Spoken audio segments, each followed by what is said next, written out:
La vallée de la louange, si vous connaissez un peu les choses, c'est issu d'un verset qui se trouve dans 2 Chroniques, chapitre 20, verset 26. On peut le lire ensemble très rapidement et on va essayer de le comprendre. Et vous allez voir que ce n'est pas toujours évident, mais comme l'a dit mon épouse, on traverse tous des vallées. Et c'est à nous de déterminer ce qu'on veut en faire de cette vallée. Ça peut être une vallée de stress, une vallée de tristesse, une vallée où on va être dans l'amertume. Voilà, il y a plein de choses qu'on peut faire. La vallée, c'est la vallée, mais on peut la transformer, on peut aussi la transformer en vallée de louange. 2 Chroniques 20, verset 26, il est dit ceci. « Le 4e jour, ils s'assemblèrent dans la vallée de la bénédiction, où ils bénirent l'Éternel. C'est pourquoi on a appelé cet endroit la vallée de la bénédiction, nom qu'il porte encore aujourd'hui. » Bénédiction, c'est remercier Dieu. Et quand on remercie Dieu, tout compte fait, on le verra avec des instruments de musique, ça s'appelle tout simplement de la louange, qu'on fait monter vers Dieu. Et c'est vrai que dans ce passage, le vallée, c'est souvent synonyme d'épreuve, de difficulté. Quand on parle de quelque chose, on dit « je suis au fond du trou ». On ne dit pas « je suis sur les hauteurs » quand tout va bien. On dit toujours « je suis en bas, je suis au fond du trou, au fond du puits », comme on veut.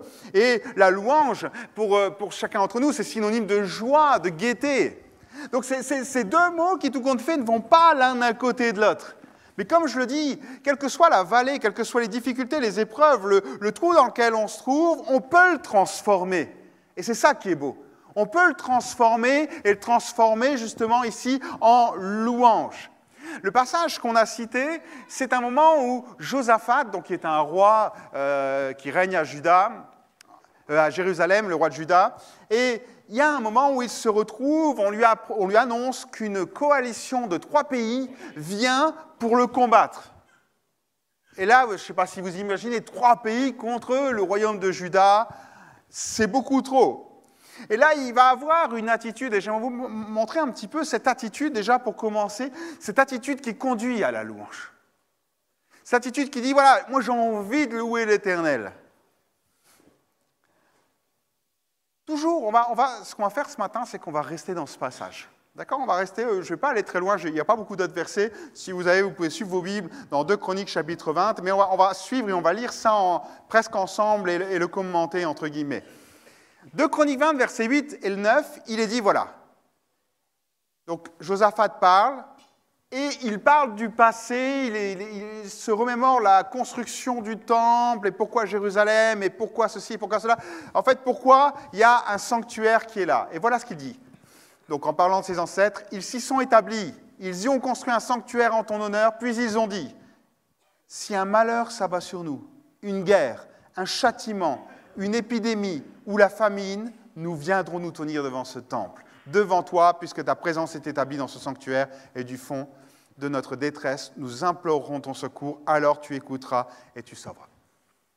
Le premier réflexe, lorsque Josaphat apprend que cette armée vient, c'est de rassembler tout le monde, de venir devant le temple. Le temple est toujours synonyme de présence de Dieu.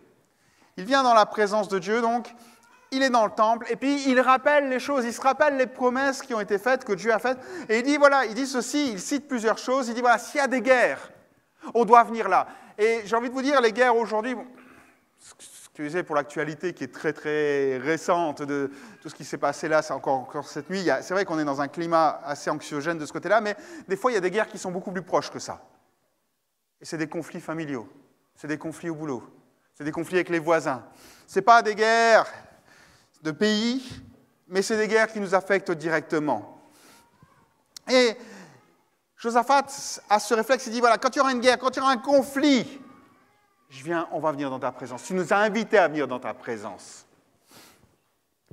Tu nous as invités à venir dans ta présence. Est-ce que je peux faire peut-être une parenthèse? Je rappelle peut-être pour tous les enfants qui sont là-bas qu'il y a aussi une nurserie qui est ouverte. Simplement pour le rappeler, parce que j'entends les enfants qui sont là et ça doit aussi perturber peut-être d'autres personnes dans l'église. Alors merci, si vous voulez peut-être de les amener à la nurserie ou d'aller voir là-bas, il y a tout ce qu'il faut pour s'en occuper. Je reviens donc là-dessus. Donc, on a cette notion. Donc, Josaphat est là, il y a la notion de conflit qui est là, et à un moment, il se dit « Ok, je vais te tenir devant l'Éternel ». La deuxième chose qu'il cite, c'est les châtiments. J'ai envie de dire les calamités, ce qui nous arrive, ce qui est déplaisant. Et j'ai envie de dire, allez, permettez-moi de dire, tout ce qui est un peu le fourre-tout de toutes les épreuves qui peuvent nous arriver. Et la troisième chose qu'il cite, c'est les épidémies. Là, c'est les problèmes de santé. Quand on arrive, on a une mauvaise nouvelle à un docteur, ou bien un problème d'un mal de dos, ou je ne sais quoi. Et la troisième, c'est la famine. La famine, c'est les problèmes économiques. C'est quand il y a une facture qui arrive, c'est quand on n'arrive plus, et ça on le voit, c'est encore un effet de notre société, qu'on n'arrive plus à remplir le frigo, qu'il y a des choses qu'on faisait avant qu'on ne fait plus. Bref, et là Josaphat dit, voilà, tout ça, quand ça nous arrivera, tu nous as dit, on peut venir devant toi, on peut trouver une réponse en toi. Tu ne vas pas nous abandonner face à ces problèmes. Tu vas être là pour nous. En gros, quoi qu'il arrive, notre seul rôle, ce n'est pas forcément de nous débattre, tout ça, c'est de nous tenir dans ta présence.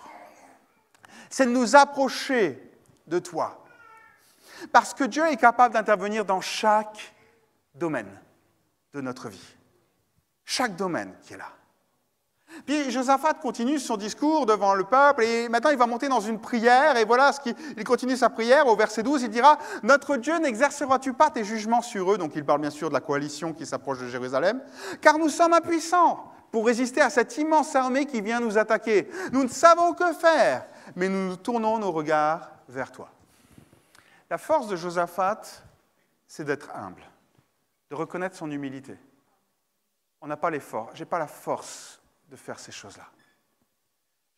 Des fois, ce n'est pas la force morale. Des fois, ce n'est pas les ressources. On n'a pas les ressources pour lutter contre ce qui nous arrive, ou les épreuves, ou toutes les calamités qui peuvent nous arriver. Et il dira ceci, et nous ne savons que faire. Des fois, on est arrivé au bout de nos ressources, mais plus que ça, on n'a pas de solution, on a tout essayé. Et puis on se retrouve là comme un mur. Malheureusement, parfois, c'est juste à ce moment-là qu'on décide de se tourner vers Dieu. J'aimerais le dire avec beaucoup de simplicité, n'attendez pas d'être face à un mur pour vous tourner vers Dieu. N'attendez pas ce moment où vous ne pouvez plus rien faire pour vous tourner vers Dieu. Mais au contraire, puissiez-vous simplement dire, Seigneur, je veux t'accepter. Peut-être, si vous êtes là et pour la première fois ou vous entendez parler, j'aimerais vous dire, Dieu veut faire plus que répondre à vos prières quand ça ne va pas. Il veut vraiment faire partie intégrante de votre vie. Et c'est ce qu'on sent au travers de Josaphat. Josaphat, Dieu faisait partie intégrante de sa vie. Ce n'était pas juste un Dieu de circonstances. Et quand les circonstances ne vont pas bien, on se tourne vers lui. Parce que quand mon épouse a expliqué les diverses choses qu'elle a vécues, ou qu'on a vécues puisqu'on était ensemble, tout compte fait, on ne s'est pas tourné juste vers Dieu à ces moments-là. Dieu, on l'a accepté dans nos vies, on lui a confié nos vies, on l'a dit, Seigneur, viens, prends tout, et aide-nous à marcher dans tes voies. On a reconnu qu'on était totalement incapable de gérer notre vie au mieux sans lui, et qu'on n'avait pas les ressources, on ne savait pas non plus trop quoi faire dans certaines solutions. Et il y a un moment, pour moi, dans ma vie, où j'ai dit, Seigneur, je veux que tu viennes dans mon cœur. Je veux que tu viennes dans ma vie, je veux veux pas que tu sois uniquement quelqu'un qui soit au loin, quelqu'un qui me regarde de loin ou vers qui je me tourne à certains moments. Non, je veux vraiment que tu viennes et fasses partie intégrante de ma vie. Et c'est ce qui s'est passé, et ça a changé toutes choses. Et pour Josaphat, ça change les choses. Pour le témoignage que vous avez entendu de mon épouse, ça a changé complètement aussi les choses et la vision de tout ce qu'elle a vécu. Et là, Josaphat dira, nous ne savons que faire.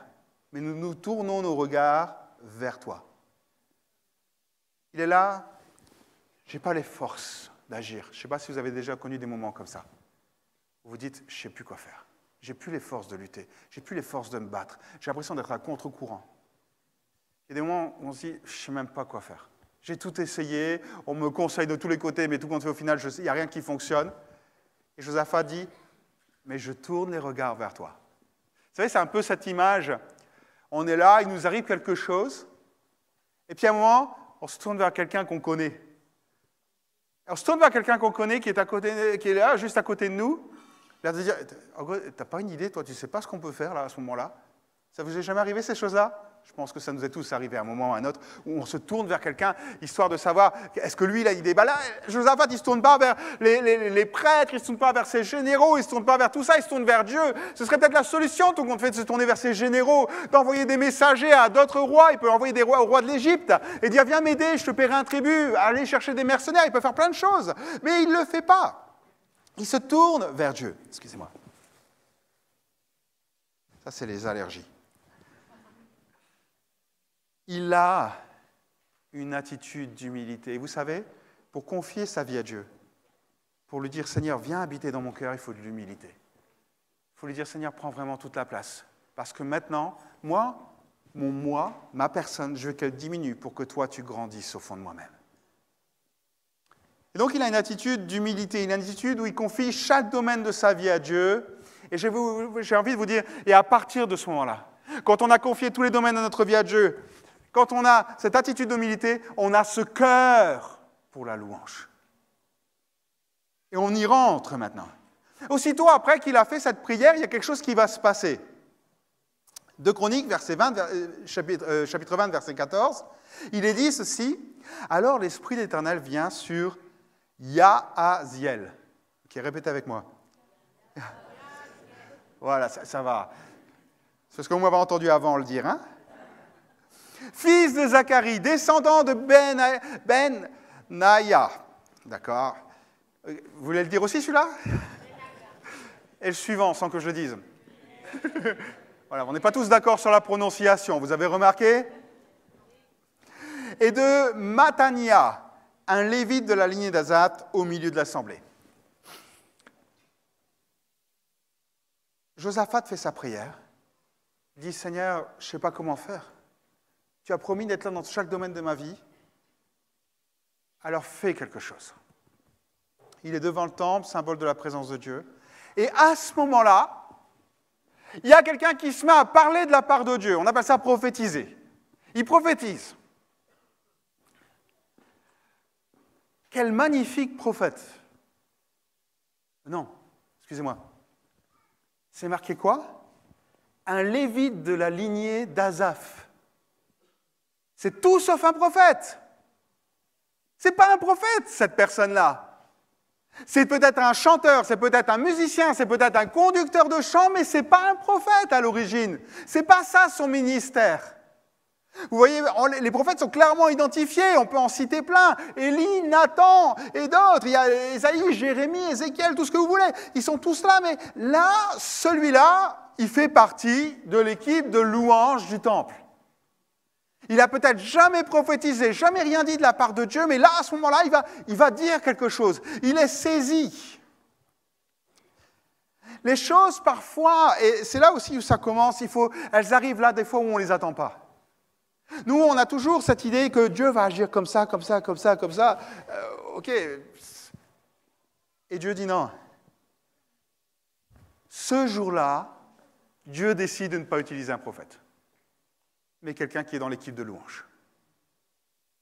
Ok. J'ai envie de dire, Dieu donne le ton. Dieu donne la direction. Dieu donne déjà la manière dont ça va se faire avec quelqu'un qui est dans la louange. Et donc, Yahaziel se lève, verset 15. Et dit ceci. Soyez attentifs, vous tous qui habitez Juda et Jérusalem, et toi aussi, roi Josaphat, voici ce que vous déclare l'Éternel. Ne craignez rien et ne vous laissez pas effrayer. Retenez bien cette phrase. Devant cette immense armée, car cette guerre n'est pas votre affaire, c'est celle de Dieu. Demain matin, marchez contre eux, ils vont gravir la montée de la fleur, vous les rencontrerez au bout du défilé, à l'entrée du désert de Yerouel. Vous n'aurez même pas à combattre. Contentez-vous de prendre position et de vous tenir là. Vous verrez l'Éternel vous accorde la délivrance des gens de Juda et de Jérusalem. Ne craignez rien. Deuxième fois. Et ne vous laissez pas effrayer. Demain, marchez à leur rencontre et l'Éternel sera avec vous. Est-ce qu'ils ont déjà vu l'armée qui approche? Ils en ont juste entendu parler. Peut-être des messagers qui sont venus. Ah! Mais personne à Jérusalem, vous imaginez que tout le peuple est parti voir l'armée, dit « Oh, quelle grosse armée, retournez à Jérusalem !» Ils ne l'ont jamais vu. Vous n'avez jamais remarqué comment des fois on s'inquiète sur des choses qu'on n'a pas encore vues? C'est exactement la même chose. Ils sont occupés de s'inquiéter sur cette immense armée. Si ça tombe, elle était immense parce que la personne qui était en face, elle ne savait pas compter. Voilà. Bon, la Bible dit qu'elle était immense, elle était immense. Mais ce que je veux vous dire là, c'est qu'ils ont peur sans avoir vu les choses. Et ça, c'est le propre de l'être humain. Combien de fois la Bible nous invite à ne pas avoir peur? Ils ont peur juste à l'idée de ce qui va se passer. Juste en imaginant le pire qui puisse arriver. Et Dieu leur dit, ne craignez rien. Vous savez pourquoi il dit ça? Parce que la peur, c'est une émotion. Et vous savez ce que je dis des émotions? Une émotion, c'est une énergie motrice. C'est-à-dire que la peur nous pousse à prendre des décisions qui vont en adéquation avec notre état émotionnel du moment. Et Dieu dit, ne prenez pas de décisions sous la peur. Parce que vous n'allez pas prendre les bonnes, vous allez fuir, vous allez agir de manière insensée, mais toujours pas comme moi je voudrais. Tout compte fait, ne vous laissez pas conduire par vos émotions dans ces moments-là. Ne soyez pas juste effrayés. Ne vous laissez pas guider par la peur. Et il dira ceci au verset 17, « Contentez-vous de prendre position et de vous tenir là. » C'est-à-dire, ok, ne vous laissez pas envahir par la peur, ne la laissez pas décider de ce que vous devez faire, mais prenez position. Prenez position et, on va le voir, faites confiance à Dieu. Et là, il y a quelque chose de fort qui se passe, toute l'Église.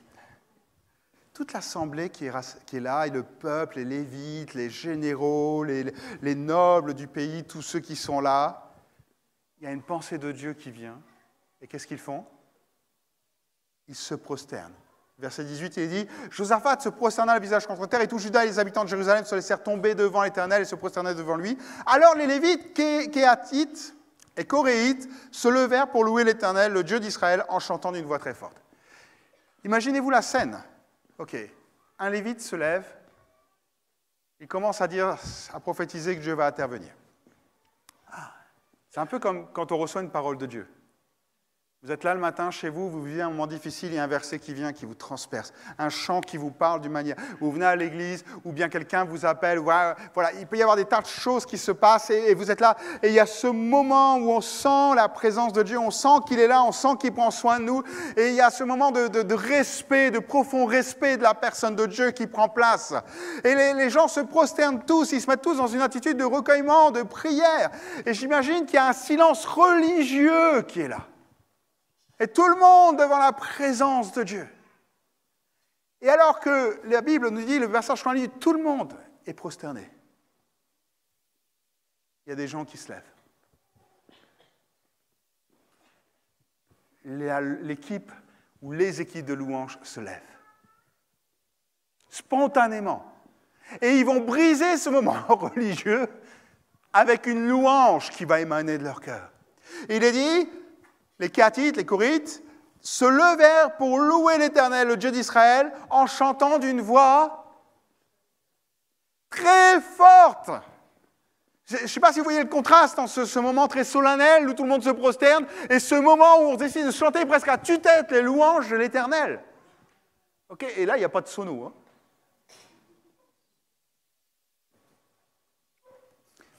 J'ai envie de dire, ça c'est la louange spontanée.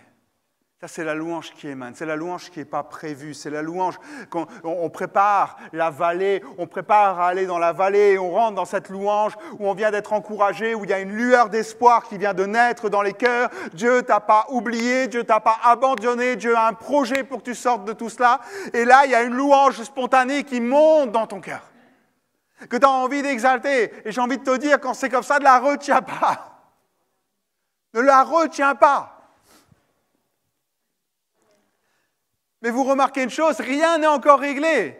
La louange monte, mais le problème est toujours là. On n'a rien vu. C'est juste une parole d'encouragement, d'espoir.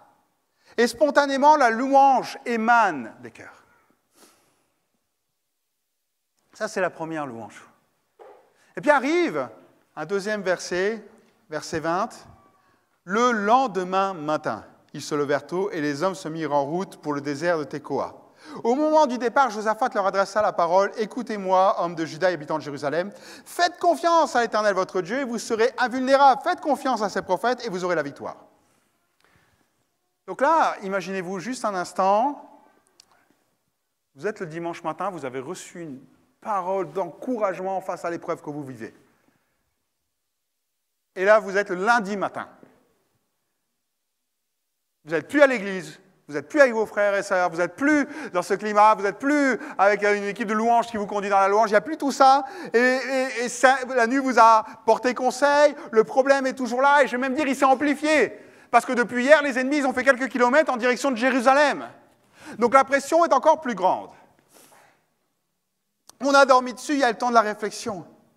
Et là, Josaphat, j'ai envie de dire inspiré, il lance un message.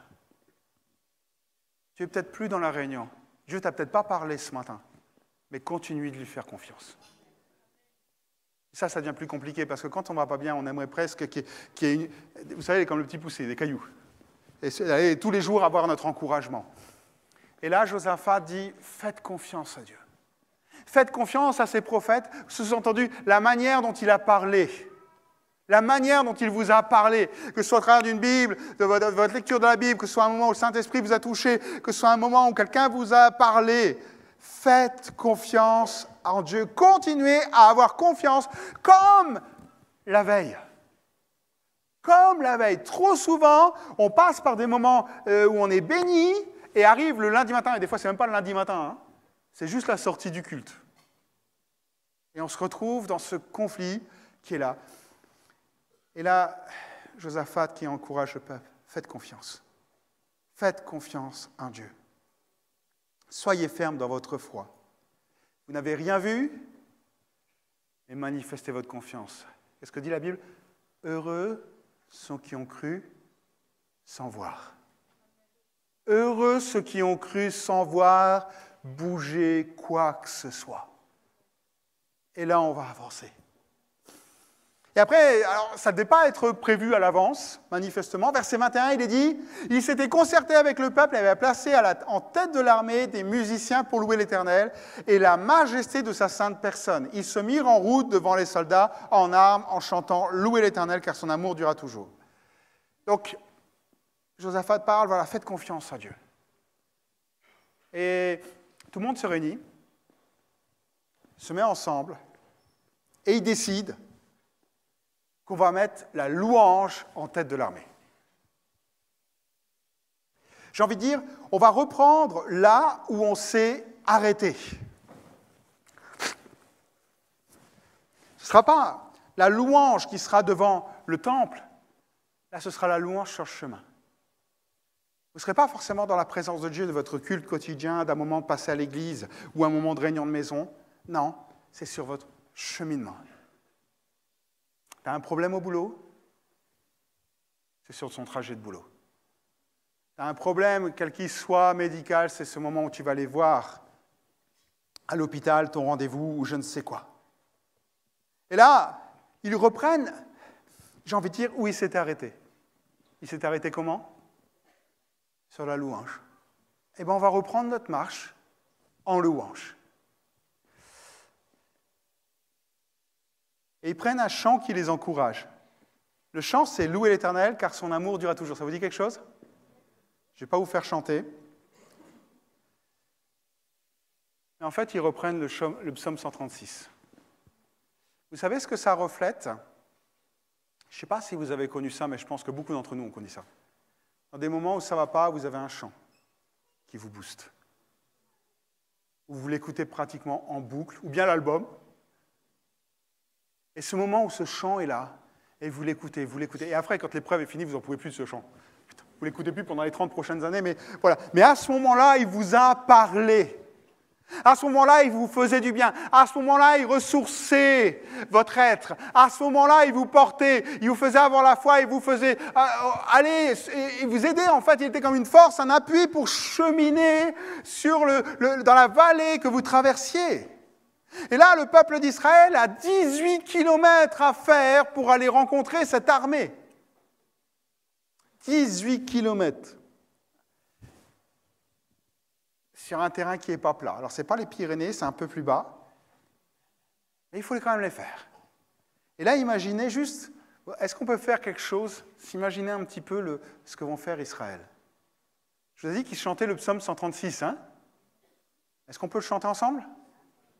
Ou le chanter? Le réciter ensemble? On va faire quelque chose. Je vais dire la première partie du verset, vous direz la deuxième. La deuxième, c'est pas dur pour ceux, je vous le dis d'avance, car son amour durera toujours. D'accord? Psaume 136. Célébrez l'Éternel car il est bon. Oui, célébrez le Dieu des dieux. Célébrez tous le Seigneur des seigneurs. Lui seul a opéré des merveilleux prodiges. Il a créé le ciel par son intelligence. Il a entendu la terre sur les eaux. Il a fait les grands astres. Il a fait présider le soleil pour présider au jour. La lune et les étoiles pour présider à la nuit. Ça va, vous êtes encore là? C'est pas trop répétitif? Maintenant, vous ne direz plus que c'est répétitif, les chants qu'on peut chanter, hein? Alors, on continue. Il frappa les premiers-nés de l'Égypte. 15 versets encore. Il fit sortir Israël par sa grande puissance en déployant sa force. Il fendit en deux la mer des roseaux. Il fit passer Israël. Bon, allez, je m'arrête là.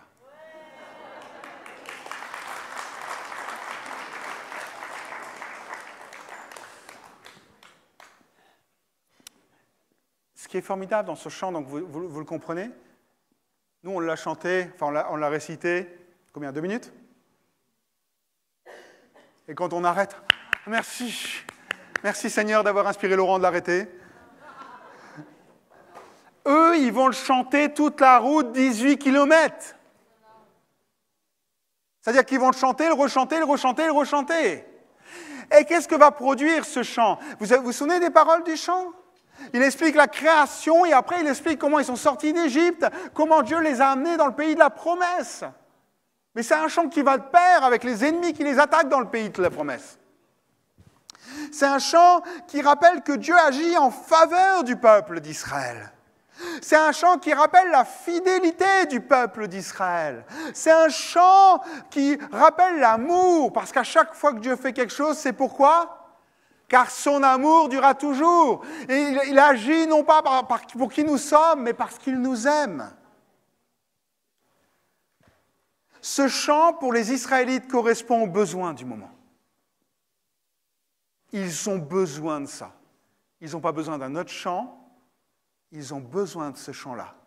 Je vous le disais, c'est les chants qu'on a tous chantés à des moments compliqués, qui sont revenus, qu'on a pris en refrain et qui nous ont fait tellement de bien dans ces moments-là. C'est le chant qui nous booste. Et regardez le verset 22. Au moment où ils entonnèrent leur cantique de louange, l'Éternel plaça une embuscade contre les Ammonites, les Moabites et les habitants des monts de Séhir qui venaient attaquer Juda, de sorte qu'ils furent battus. Dès que la louange prendre place, ils n'ont rien vu. Ils n'ont pas vu qu'ils se sont entretués, qu'il y a eu un méli-mélou complet dans le camp avec ces 3 armées qui arrivaient. Ils n'ont rien vu. Mais dès qu'ils ont décidé de prendre position, de se tenir ferme, de continuer la louange, de continuer à adorer, Dieu a mené le combat. Et ça, on ne s'en rend pas toujours compte. On ne se rend pas toujours compte que des fois, là, on est là, on vit les épreuves, on n'a pas envie de louer le Seigneur, on n'a pas envie des fois même de venir à l'église, on a envie de rester tout seul, dans notre coin, sous notre couette, bien au chaud, et d'essayer de dormir toute la journée. Et à un moment, Dieu dit, écoute, lève-toi. Je parle de manière physique, mais symbolique aussi. Hein. Des fois, on est comme ça, symboliquement. Et Dieu dit, non, lève-toi. Ok, tiens-toi ferme devant moi. Attends-toi à moi. Et commence à me louer. Commence à m'adorer. Et eux, ils vont juste constater les choses. Vous savez ce que provoque la louange? Ils vont constater, ils vont commencer à louer dans leur cœur, à louer face à la situation. Et dès que ça commence à aller, en fait, ils prennent déjà position en louange. On te loue, Seigneur. On n'a rien vu. On ne sait pas ce qui va se passer. Mais on te fait confiance. Et on se comporte comme si on était déjà victorieux. C'est ça la louange. Ça, c'est la louange qui va venir nous booster. C'est la louange qui va venir nous porter dans les moments lorsqu'on est en chemin. Et après, il y a la troisième louange. Il est dit au verset 26, le 4e jour, ils s'assemblèrent dans la vallée de la bénédiction, ils bénirent l'Éternel. C'est pourquoi on a appelé cet endroit la vallée de la bénédiction, nom qu'il porte encore aujourd'hui. Tous les hommes de Juda et de Jérusalem reprirent joyeusement le chemin de la ville, Josaphat en tête, car l'Éternel les avait remplis de joie en les délivrant de leurs ennemis. Ils arrivèrent à Jérusalem au son des luttes, des lyres, des trompettes, et ils se rendirent au temple de l'Éternel. Donc les ennemis se sont entretués. Eux, ils arrivent juste. Je sais pas, c'est tellement paradoxal, quoi. On a presque l'impression que c'est une bande de joyeux amis qui va en chantant et tout, là, au combat. Ils arrivent, il n'y a plus rien. Il y a tellement plus rien qu'ils mettent 3 jours à tout piller. Tellement le butin est grand. Et le 4e jour, ils disent, OK, on a fini, là. Et là, ils se disent, allez, on rentre. Je ne sais pas si vous imaginez le combat. Ils ramassent le butin, la victoire est là, et là, ils rentrent. Et qu'est-ce qui est marqué? L'Éternel les avait remplis de joie. Sur l'allée, ils chantent. Au retour, ils chantent. Et ils rentrent à Jérusalem, c'est dit, avec, au son des luttes, des lyres et des trompettes. L'Éternel les avait remplis de joie. Et c'est ça, combien d'entre nous on a vécu des victoires extraordinaires de la part de Dieu. Il n'y a pas quelque chose qui battait ici. Il n'y a pas un moment où on avait juste envie de le louer. Et j'ai envie de dire, et je ne le dis pas en critique, combien de fois on s'est retenu? Parce qu'on est français, on est stoïque. Il ne faut surtout pas qu'on exprime, parce que dans notre pays, on nous a appris que la religion, c'était personnel, donc il ne faut surtout pas qu'on l'exprime. Alors que Dieu attendait simplement qu'il y ait une louange qui monte de notre cœur. Et j'ai envie de dire qu'il soit contagieuse. Vous imaginez si à chaque fois qu'il y a des victoires dans la semaine, peut-être 10 personnes qui vivent une victoire, elles rentrent ici le dimanche matin, elles sont déjà en louange et tout. Waouh! Et ça boosterait le culte, hein? Ce serait contagieux. L'Éternel les avait remplis de joie, ils vont remercier Dieu. Et qu'est-ce qu'ils font?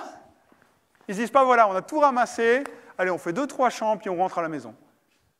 Non, ils reviennent sur leurs 18 km. Alors là, on ne dit pas quel chant ils ont chanté, mais si vous voulez, on peut le reprendre. Et puis, ils sont partis et ils vont où? Au temple. Ils retournent dans la présence de Dieu. Ce ne sont pas des gens ingrats, ce ne sont pas des gens qui oublient de remercier Dieu. Après la bénédiction, c'est des gens qui disent « Seigneur, moi je veux revenir en ta présence. Parce que c'est là que je suis bien. » Ils reviennent où tout a commencé. Je ne voudrais pas être plus long. Je vais conclure. La première chose que j'aimerais vous rappeler, c'est que pour rentrer dans cette vallée de la louange, il faut avoir une attitude de cœur qui veut développer la louange. Il faut bien sûr, et maintenant je vais parler dans le Nouveau Testament, il faut accepter Jésus dans son cœur, il faut l'inviter à venir plus prendre de place dans notre vie, à déposer peut-être les choses que l'on ne sait pas faire ou qu'on pense savoir faire mais qui nous ont menés nulle part. Et on dit, voilà Seigneur, viens dans chaque domaine de ma vie, qu'il soit dans la santé, qu'il soit dans l'économie, qu'il soit peut-être dans les conflits que je peux avoir ou toute autre chose. Seigneur, je te confie toutes choses. Moi, j'en peux plus, je suis fatigué de tout ça, je veux te laisser prendre toute la place. C'est comme une invitation qu'on fait à Jésus en disant, Seigneur Jésus, viens dans ma vie. La Bible dit, je me tiens à la porte et je frappe. Si quelqu'un entend ma voix, il ouvrirait, je rentrerai et je mangerai avec lui. Dans ce verset qui est magnifique, c'est, si quelqu'un Jésus dit, je me tiens à la porte et je frappe. Frapper, c'est comment? Il n'y a personne qui nous frappe sur notre cœur, mais c'est simplement des fois des paroles qui viennent. Rien que le fait que vous soyez là ce matin, c'est un moment où Dieu est en train de frapper et dire, je veux plus. Je veux te connaître davantage. Je veux que tu me connaisses davantage. Je veux que tu réalises que je suis vivant. Je veux que tu réalises ce que je peux faire dans la situation, dans les situations que tu rencontres. Et là, vous avez remarqué, c'est celui qui a le cœur. Je me tiens à la porte et je frappe, mais si quelqu'un entend, il l'ouvrira. On peut pas, Dieu ne va pas ouvrir, ne va pas forcer la vie de quelqu'un. C'est nous qui devons l'inviter à venir, nous qui devons ouvrir ce cœur. Et à ce moment-là, il a dit, je viendrai, je mangerai avec toi. C'est synonyme de communion, les repas. On le sait, on est français. Synonyme de communion, de partage, d'échange. Et c'est ce que Dieu veut. Un cœur à cœur. Un cœur à cœur au sujet des domaines de ta vie. Un cœur à cœur pour que tu rentres dans la louange. Et là, peut-être que tu vas avoir une louange spontanée. Moi, je me souviens d'un moment où Dieu m'avais parlé, j'avais juste senti sa présence. Et je me souviens que quand je suis sorti, c'est une réunion, une petite réunion dans un coffee bar. Et lorsque je suis sorti, j'étais avec un ami non chrétien. Je dis, je ne sais pas ce que j'ai. Et moi, j'ai envie de sauter, de chanter, de louer Dieu. Je n'étais pas converti. Je n'avais pas encore tout à fait donné. J'étais en approche. Je disais, c'est quoi ces gens bizarres? Mais il y avait cette louange spontanée qui était là. Après, il y a la louange qui fait confiance. La louange qui nous aide à cheminer, la louange qui nous porte, la louange qui nous emmène plus loin. Ce chant qu'on a, cet album de chants ou cette liste de chants, ce moment où tu viens à l'église le dimanche et il y a un chant qui te parle et toute la semaine tu vas le garder. Il y a des gens, des fois ils appellent, ils disent « Pasteur, il y a eu ce chant-là dimanche, c'est où je peux le trouver, c'est quoi le titre? J'en ai besoin en ce moment. » Et puis après, il y a la louange de la victoire. Vous savez ce que je regrette, frères et sœurs? On est trop souvent uniquement dans la louange de la victoire. Trop souvent, on ne fait que louer l'Éternel que quand tout va bien et quand on est dans la victoire. Apprenons qu'il peut y avoir de la louange dans la vallée. Ça dépend de nous. Je termine avec ce dernier verset. Ézéchiel 22, verset 23. C'est aussi un verset que vous trouvez sur l'album. Il dit « La puissance du Seigneur s'empara encore de moi. » Donc le prophète Ézéchiel parle. Et voici, il me dit « Debout, va dans la vallée, je t'y parlerai. » Je me mis donc en route pour aller dans la vallée. La gloire du Seigneur s'y manifesta, telle que je l'avais vue sur les rives du Kédar. Donc là, il parle de son appel. Et je tombais face contre terre. Dieu parle dans la vallée. Dieu t'accompagne dans la vallée. Et pour Ézéchiel, ça a été l'endroit pour manifester la gloire de Dieu. Est-ce que je peux vous inviter ce matin? Est-ce qu'on peut se lever chacun à notre place?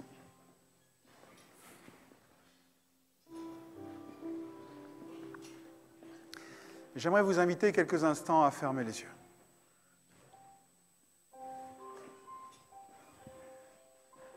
Je ne sais pas ce que tu traverses. Je ne sais pas les épreuves qui sont là. Peut-être que ce matin, tu es juste dans la première étape. Tu as reçu quelque chose et c'est vrai, tu as envie de le garder et de faire confiance à Dieu. Peut-être même que tu n'en es pas là et que tu as juste besoin de rencontrer Dieu et que là, tu viens d'écouter quelqu'un qui parlait d'un Dieu qui était vivant. Tu as écouté son épouse qui chantait des chants, qui étaient des expériences de vie formidables avec Dieu. Et peut-être que tu es occupé juste de te dire, moi j'ai envie de connaître ça. Peut-être que tu as juste besoin d'un chant pour te booster sur le chemin que tu traverses, cette marche dans la vallée. Ou peut-être que la victoire est là et que tu as juste envie de t'exprimer. J'aimerais faire quelque chose avec vous. J'aimerais m'adresser ce matin à tous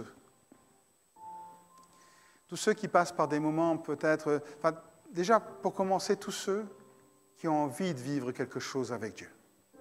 Dans quelques instants, je vais vous demander quelque chose.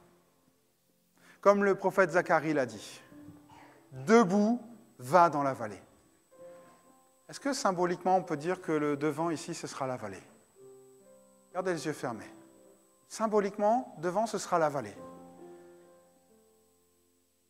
Est-ce que tu es prêt à reconnaître ton besoin? Premièrement, peut-être ton besoin de Dieu. Et de dire, Seigneur, ouais, j'ai entendu des choses extraordinaires. Moi, c'est ce qui s'est passé dans ma vie. Quand j'ai entendu parler d'un Dieu qui était vivant, j'ai dit, mais si c'est vrai ce qu'ils disent, alors c'est la chose la plus importante sur Terre.